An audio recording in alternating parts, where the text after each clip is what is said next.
ज्यांच्यासाठी माघार घेतली ते माझे सर्व सहकारी. माफ करा, वेळ भरपूर झालेला आहे. काही नावं राहिली तर रुसू नका. पत्रकार बंधू, उपस्थित बंधू आणि भगिनी, उद्याच्या 2 तारखेला आपल्याला याचा निर्णय करायचा आहे की या मंचर शहराची जबाबदारी कोणाच्या हातामध्ये द्यायची आहे आणि त्याच्यासाठी ही निवडणूक आज या ठिकाणी होते.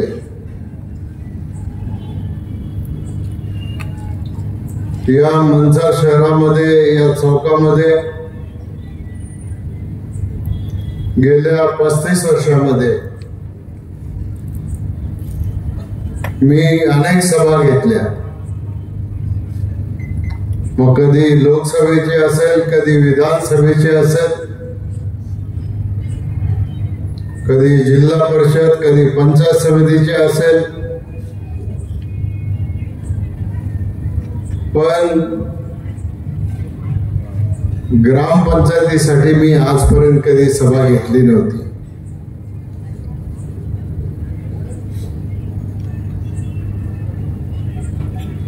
आणि ग्रामपंचायत मध्ये मी कधी महेश दादा लक्ष घातलं नव्हतं, कारण हा स्थानिक प्रश्न असतो. मंचरची सोडून द्या, पण निरगुडसरच्या ग्रामपंचायतच्या निवडणुकीत सुद्धा मी कधी लक्ष घालत नाही. माझ्या गावच्या, तालुक्यातल्या कुठल्याही गावच्या ग्रामपंचायतीमध्ये मी आजपर्यंत लक्ष घातलं नाही. परंतु जशी या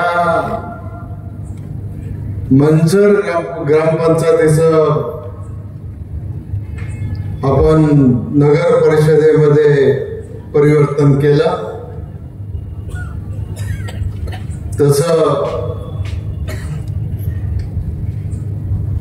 आमच्या सारख्याच्या मनामध्ये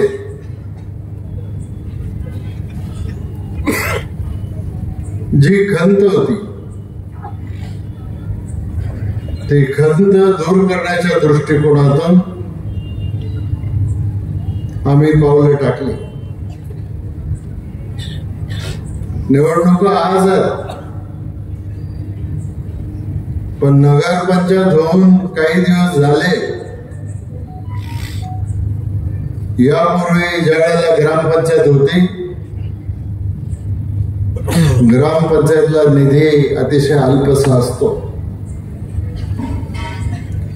खरं तर राज्याचं धोरण हे आहे की प्रत्येक तालुक्यामध्ये तालुक्याचं ठिकाण असेल तिथं पहिली नगर परिषद करायची. पण गोडेगावच्या ऐवजी आपण मंचर शहराची नगर परिषद करण्याच्या संदर्भात निर्णय घेतला आणि त्याचं एकमेव कारण हेच होतं की मंचर शहरामध्ये राहणाऱ्या लोकांना, नागरिकांना ज्या अडचणींना सामोरं जावं लागतंय त्या अडचणी दूर करण्याच्या दृष्टिकोनातून आपण प्रयत्न करायचे. मंचरच्या ग्रामपंचायतमध्ये बऱ्याच वेळेला या भागाचे माजी खासदार कैलासवासी किसनरावजी बानखेडे साहेब यांची सत्ता असायची, शिवाजीराव दादांची सत्ता असायची. 2 वेळेला मग भाऊसाहेब शेवाळे असतील किंवा बाळासाहेब बानखेडे असतील यांच्या रूपानं काँग्रेस किंवा राष्ट्रवादीचा सुद्धा सरपंच या शहरामध्ये झाला, पण ग्रामपंचायत हे काही राजकारण करण्याची जागा नाही आणि तशीच नगर परिषद सुद्धा हे करण्याची जागा नाही. या मनसर शहरामध्ये वेगळ्या वेगळ्या जातीचे, धर्माचे, स्थानिक, बाहेरच्या प्रांतातून आलेले अनेक लोक राहतात. पण या तालुक्याचा आमदार म्हणून, राज्याचा मंत्री म्हणून एखाद्या गावामध्ये कदाचित एखादी ग्रामपंचायत आपल्या विचाराची आली नसेल, कदाचित अपेक्षा इतकी मतं मला पडली नसतील, पण त्या गावाचा विकास कधी थांबवायचा नाही ही भूमिका आम्ही घेतली आणि ती या तालुक्यातल्या प्रत्येक गावामध्ये ती भूमिका घेऊन आम्ही पुढे चालत राहील. आणि म्हणूनच ज्या वेळेला हे आपलं महायुतीचं सरकार आलं, पूर्वी शिवाजीराव आम्ही एकत्रच काम करत होतो. 2004 ला काही कालाकरता आम्ही थोडस बाजूला गेलो, आता आम्ही परत एकत्र आलो आणि एकच ध्येय आमचं आहे की या तालुक्यामध्ये जसं मंत्री म्हणून काम करताना राज्याचा विचार करायला लागतो, सगळ्या समाजाचा विचार करायला लागतो, तसं आपल्या तालुक्यामध्ये किंवा आपल्या गावामध्ये सुद्धा आपल्याला जनतेच्यासाठी सुविधा उपलब्ध करून द्यायच्या. आणि म्हणून माननीय देवेंद्रजी फडणवीस साहेब असतील, एकनाथरावजी शिंदे असतील, दुसरे उपमुख्यमंत्री आणि अर्थमंत्री अजितदादा असतील, यांच्या सगळ्यांच्या माध्यमातून मी आणले का तू आणले हा आमचा विषयच नाही. गरज समाजाची आहे, ही श्रेयाची लढाई नाही. या गावामध्ये 100 कोटी रुपयापेक्षा जास्त निधी गेल्या वर्ष दीड वर्षाच्या कालावधीमध्ये राज्य सरकारच्या माध्यमातून आपण मंजूर करून आणला. आणि मी आज तुम्हाला शब्द देतो की तुम्ही या मनसर नगरपालिकेचा नगराध्यक्ष आणि आमचे 17 नगरसेवक भरघोस मताने निवडून द्या. निधीचा पूर वाहिल्याशिवाय आम्ही या ठिकाणी राहणार नाही आणि त्याच्यासाठी आम्हाला काम करायचं. कारण छत्रपती शिवाजी महाराजांची शिकवण आम्हाला, छत्रपती शाहू महाराज असतील, महात्मा ज्योतिराव फुले असतील, भारतरत्न बाबासाहेब आंबेडकर असतील, स्वर्गीय यशवंतराव चव्हाण असतील, या सगळ्यांनी जी शिकवण आम्हाला दिली आणि त्या शिकवणीमधून आम्ही आजपर्यंत काम करत आहोत. तसं पाहिलं तर आपण फक्त म्हणायलाच तुम्ही भाजपचे आणि आम्ही राष्ट्रवादीचे आहोत. दादा तुम्ही पण राष्ट्रवादीमध्येच होतात.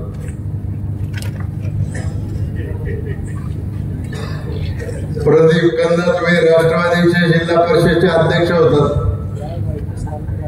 राजकारण बदलत असतं, कोण कुठल्या पक्षामध्ये, कोण कुठल्या याच्यामध्ये, हा प्रश्न नाही. पण आज मला मनसरच्या जनतेचे आभार मानायचे.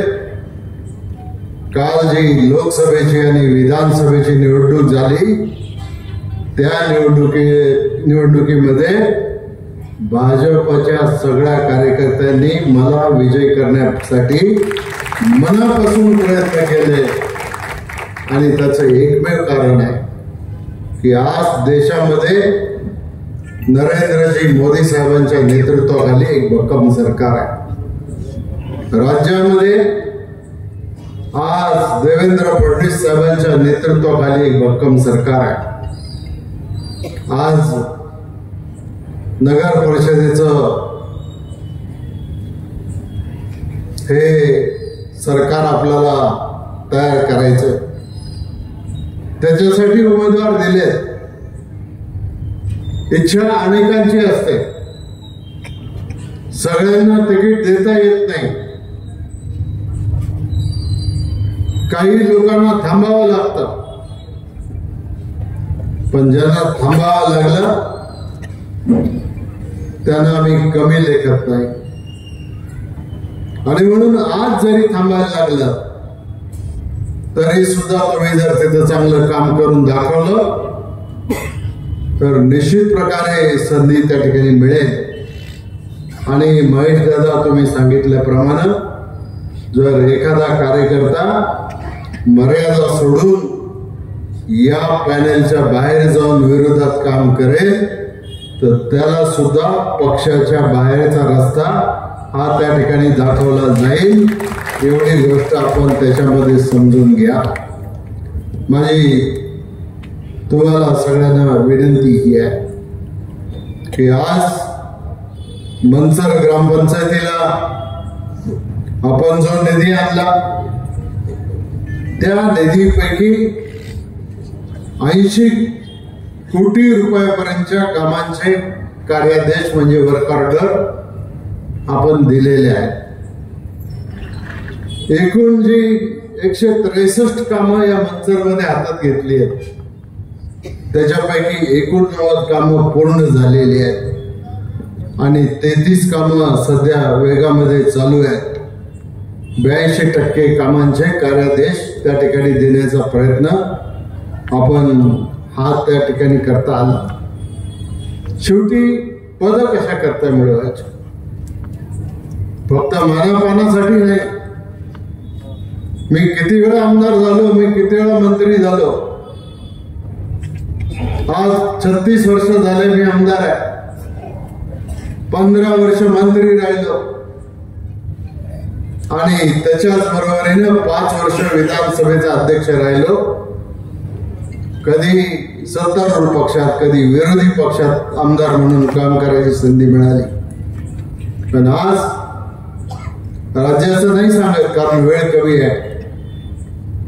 पण आज तुम्ही नुसतं लग्नपत्रिका बघा, लग्नपत्रिकेमध्ये मुलगा इंजिनियर आहे, मुलगी इंजिनियर आहे. जी धोरणं स्वीकारली त्या धोरणाचा फायदा आज राज्यातल्या प्रत्येक कुटुंबातल्या माणसापर्यंत त्या ठिकाणी झाला. मी पण राज्याचा शिक्षण मंत्री होतो. मला माझं एखादं इंजिनिअरिंग कॉलेज काढता आलं, पण माझं इंजिनिअरिंग कॉलेज नाही काढलं. सरकारच्या सगळे नियम बाजूला ठेवून अवसरीला जे इंजिनिअरिंग कॉलेज निघालं, अवसरीला जे पॉलिटेक्निक निघालं, 200 कोटी रुपये महेश दादा खर्च झाले. तुम्ही बघायला चला. पुण्यामध्ये सुद्धा अशी शिक्षण संस्था तुम्हाला बघायला मिळणार नाही. त्या ठिकाणी आज गोरगरिबाची मुलं त्या ठिकाणी शिकतायत. आता इंजिनिअरिंग कॉलेज अवसरीला झालं, पण त्याचा काही फायदा मनसरला झाला की नाही झाला? आज मुळेवाडीच्या रोडला गेला तर पिझ्झाची दुकानं निघाली, सायबर कॅफे निघाले. जिथं गोठे होते तिथं जनावरांचे गोठे बंद झाले आणि सायबर कॅफे त्या ठिकाणी सुरू झाले. आणि त्याच्याही पुढे जाऊन आज सामान्य कुटुंबातले जवळपास 3000 विद्यार्थी इंजिनिअरिंगचं शिक्षण घेऊन बाहेर पडले किंवा आज त्या ठिकाणी शिकतात। याला म्हणतात शाश्वत विकास। आज आपण रस्ता केला, कदाचित उद्या त्याला खड्डे पडतील। आज आपण गटार दुरुस्त केलं, ते कदाचित उद्या आणखीन बिघडून जाईल। पण शेवटी माणसाच्या जीवनामध्ये आपल्याला जर बदल घडवायचा असेल तर या गोष्टी सगळ्या करायला पाहिजेत आणि म्हणून त्याच्यासाठी आपण हे काम केलं। आणखीन मगाशी शिवाजीराव दादांनी एका गोष्टीचा उल्लेख केला की मनसरला एक ऑडिटोरियम त्यांना बांधायचं। ऑडिटोरियमचं बांधकाम मनसरला चालू आहे। आपण सुद्धा एक निर्णय केला आणि मनसर अवसरीच्या तिथं, अवसरी आणि मनसर शेजारीच आहे, अंतर नाही अजिबात। एक एअर कंडिशन ऑडिटोरियम आम्ही बांधलं। मग अंकुशराव लांडगे सभागृह असेल किंवा बालगंधर्व सभागृह असेल, बालगंधर्व सभागृहापेक्षा जास्त क्षमता असलेलं एअर कंडिशन सभागृह आज या मनसरच्या परिसरात आपण उभं केलं। आज त्याचा फायदा उद्या चालून या तालुक्यातल्या जनतेला त्या ठिकाणी होणार आहे आणि त्या सभागृहाला शांताबाई शेळके सभागृह असं नाव दिलं। कोणाचं तरी आमच्या कुटुंबातलं नाव देता आलं, पण शांताबाई शेळके महान कवयित्री होत्या। त्यांचा मनसरशी संबंध होता, त्या मनसरमध्ये राहिल्या आणि त्यांचं काहीतरी स्मारक केलं पाहिजे ही मागणी लोकांची होती। म्हणून आपण ते काम आज त्या ठिकाणी केलं। आमचे नासिरभाई इथे बसले। नासिरभाई, तुम्ही मागितलं होतं का बीएड कॉलेज? केवळ या गावामध्ये राहणारा हिंदू मुस्लिम समाज, त्यांच्यामध्ये एक वाक्यता राहिली पाहिजे, त्यांच्यामध्ये एक विचार राहिला पाहिजे।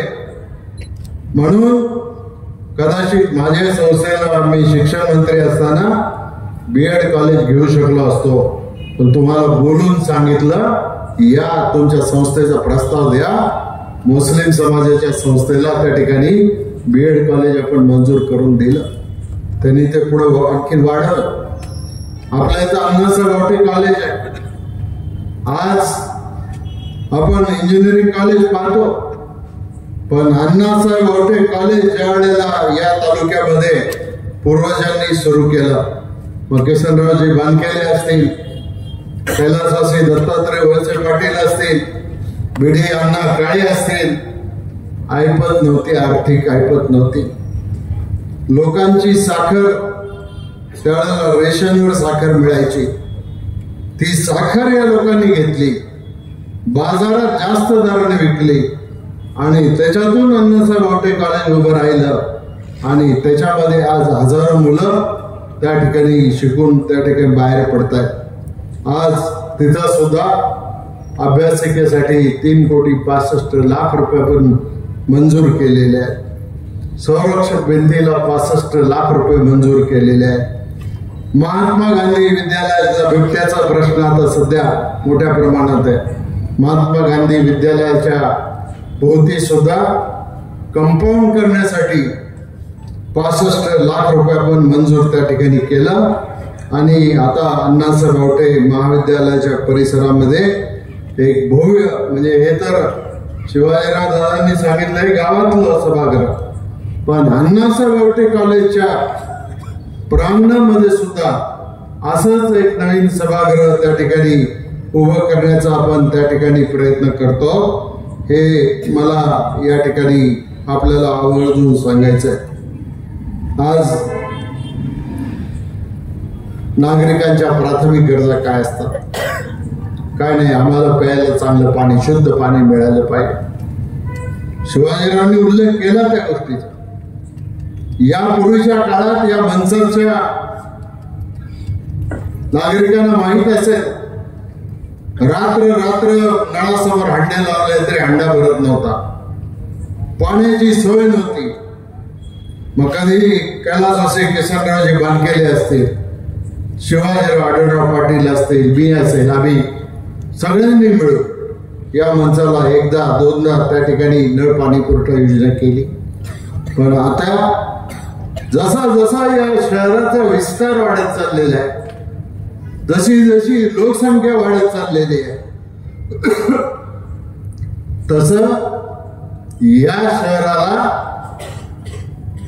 24 तास पाणी देण्याच्या संदर्भातली योजना सुद्धा आम्ही आखली आणि त्याच्यासाठी लागणारं पाणी थेट डिंबे धरणामधून पाईपलाईनच्या माध्यमातून आणण्याचं योजना त्या ठिकाणी आखलेली आहे आणि ते काम सुद्धा उद्याच्या काही दिवसांमध्ये आम्ही मार्गी लावू. आज निगोटवाडीचे काही लोक इथं असतील, आपल्या बाजूलाच आहे निगोटवाडी. निगोटवाडीला काय त्या तलावाचं नाव? पांडवदरा. किती वर्ष आपण पांडवदऱ्याची चर्चा करतो, पण मी आपल्याला या ठिकाणी सांगू इच्छितो की पांडवदऱ्याचा आता जवळजवळ सगळ्या मंजुऱ्या पूर्ण झाल्या.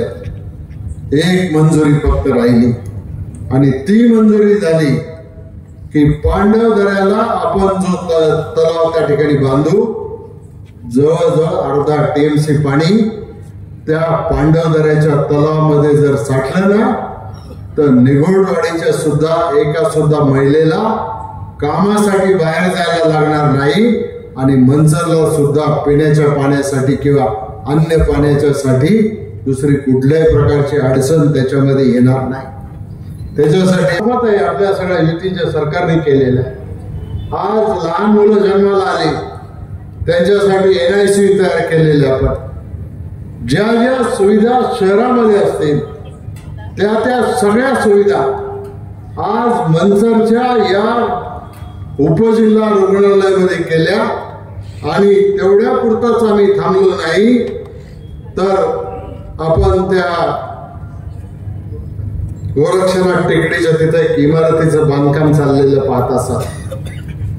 तिथं आणखीन 100 खाटांचं हॉस्पिटलचं बांधकाम आता जवळजवळ पूर्ण होत आलेलं आहे आणि ते ज्यावेळेला पूर्ण होईल त्यावेळेला मी आपल्याला सांगतो की एक हॉस्पिटल हे पुरुषांसाठी असेल आणि एक हॉस्पिटल फक्त महिलांसाठी असेल. या गावातल्या महिलांच्यासाठी, या तालुक्यातल्या महिलांच्यासाठी या सगळ्या सुविधा करण्याचं काम आपण भविष्यामध्ये त्या ठिकाणी करतोय. ते पूर्ण होत आलेलं आहे. आता त्याची सुद्धा काही काळजी करायचं काही कारण नाही. आपलं क्रीडा संकुल गोडेगावचं पोलीस स्टेशन सुसज्ज केलं. गोडेगावची पोलिसांची घरं कॉलनी त्या ठिकाणी आपण उभी केली आणि हे सगळं काम आपण पूर्ण केलं. आपल्याला एसटीच्या बाबतीत आपलं जुनं स्टँड इथं होतं. आपण कसं तरी ते आत्ताचं स्टँड इथे बांधलं, पण त्याच्यानंतर आपण एसटी डेपो मंजूर करून आणला. बसत नव्हता, कुठल्याच नियमात बसत नव्हता. कारण एका बाजूला नारायणगावचा डेपो, दुसऱ्या बाजूला खेडचा डेपो, मंचरचा डेपो बसत नाही म्हणून अधिकाऱ्यांनी सांगितलं. मी विधानसभेचा अध्यक्ष होतो, मी सांगितलं मला तुमचे नियम माहिती नाही, हे मंजूर झालं पाहिजे म्हणजे झालं पाहिजे. मंजूर झालं, काही काळ लागला त्याला, पण आज मंचरचं एसटी स्टँड सुरू झालं आणि त्याच्याच बरोबरीने मी तुम्हाला आज सांगतो की आताच जुनं जे एसटी स्टँड आहे ते एसटी स्टँड पूर्णपणाने पाडून अतिशय अत्याधुनिक बस स्टँड आणि व्यापारी गाळे त्या ठिकाणी या शहरातल्या व्यापार वाढवण्याच्या दृष्टिकोनातून ते काम आपल्याला भविष्यात करायचंय आणि त्याच्यासाठी सुद्धा आपण ही सगळी व्यवस्था त्या ठिकाणी करतोय. बाकीच्या नुसतं गावापुरतं बोलून चालणार नाही. मंचरला एवढ्या वाड्या वस्त्या, त्या वाड्या वस्त्यांच्या पर्यंत आम्हाला जायचंय. त्या वाड्या वस्त्यांना आम्हाला सुविधा निर्माण करून द्यायच्या आणि हे सगळं करत असताना घोड नदीचा परिसर जो आहे समजा आता आपल्याला इथं एक सुसज्ज घाट आणि आकर्षक व्यवस्था त्या ठिकाणी आपल्याला करायची, हे सगळं काम करायचं, सोलरचे दिवे आपल्याला लावायचे, या सगळ्या सुविधा मंचरच्यासाठी करायच्या आहेत. आणि हे मंचर एक राज्यामधलं आदर्श गाव म्हणून, आदर्श शहर म्हणून आपल्याला निर्माण करायचं आहे.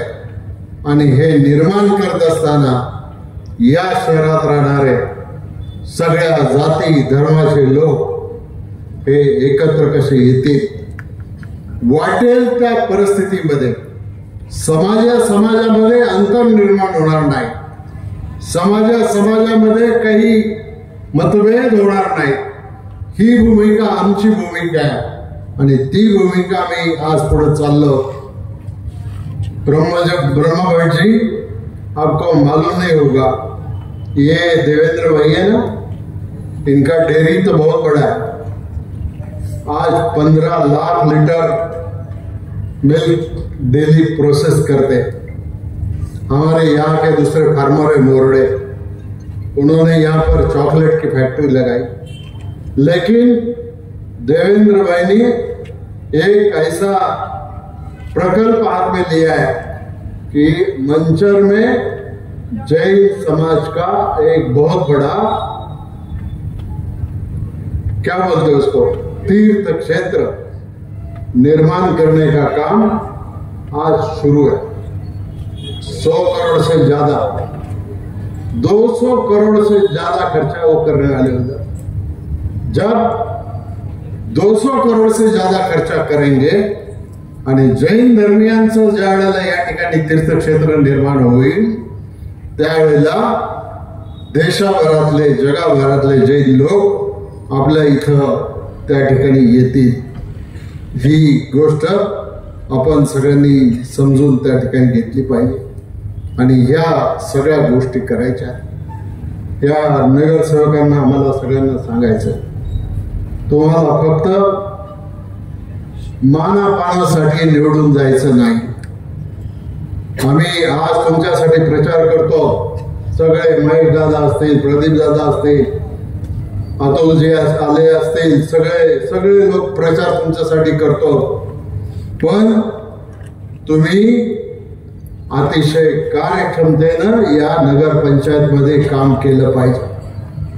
नगरपंचायतचा कारभार स्वच्छ आणि पारदर्शक असला पाहिजे आणि नगर परिषदेच्या माध्यमातून नगर परिषदेने स्वतःचं उत्पन्न वाढवून नागरिकांना परवडतील असेच कर त्या ठिकाणी लावण्यासाठी आपल्याला तयार करावं लागेल. आणि आता हे निवडणुकीच्या तोंडावर जरी असलं तर भविष्य काळामध्ये आजच्या पेक्षा सुद्धा जास्त चांगलं मंचर शहर कसं करता येईल याच्यासाठी या शहराचा आणखी एक आराखडा तयार करण्याचं काम आम्ही हातात घेतलेलं आहे. मला माहिती आहे दिलीप वळसे पाटील या मंचर गावचा कदाचित खातेदार नसेल, कदाचित या गावचा, पण मी रहिवासीच आहे, मी इथला आमदार काय आणि माझं काही प्रेम नाही का तुमच्यावर. तुमचं जेवढं प्रेम माझ्यावर आहे तेवढंच आमचं प्रेम आहे. गोटू शेठ, सॉरी युवराज,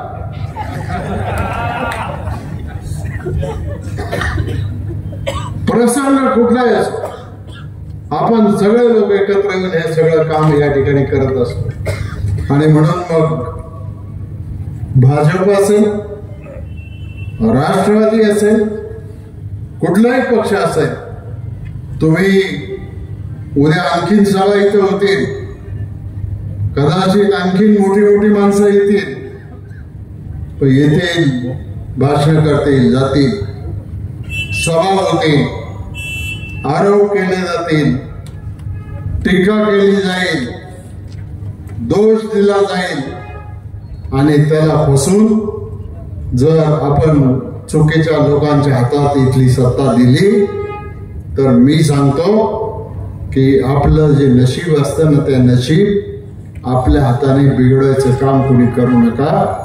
तुम्ही फक्त एकच काम करा, आम्ही सांगितलेला नगराध्यक्ष आणि आम्ही सांगितलेले हे सगळे नगरसेवक. मग पत्रिका 17 प्रभागामध्ये वेगळ्या 17 असतील. जिथं घड्याळ दिसेल तिथं घड्याळ शिक्का मारायचा आणि जिथं कमळ दिसेल तिथं कमळावर शिक्का मारायचा आणि नगरसेवक पण निवडून द्यायचा आहे आणि नगराध्यक्ष पण निवडून द्यायचा आहे. एवढं काम तुम्ही सगळं करा. बाकीची सगळी जबाबदारी आम्ही सांभाळू एवढंच आपल्याला सांगतो. आणि तुम्ही सगळ्यांनी मनापासून ऐकून घेतलं त्याबद्दल तुम्हाला सगळ्यांना मनापासून धन्यवाद देतो. जय हिंद. माझ्या मागे म्हणायचं आहे जय हिंद. भारत माता की, भारत माता की. धन्यवाद.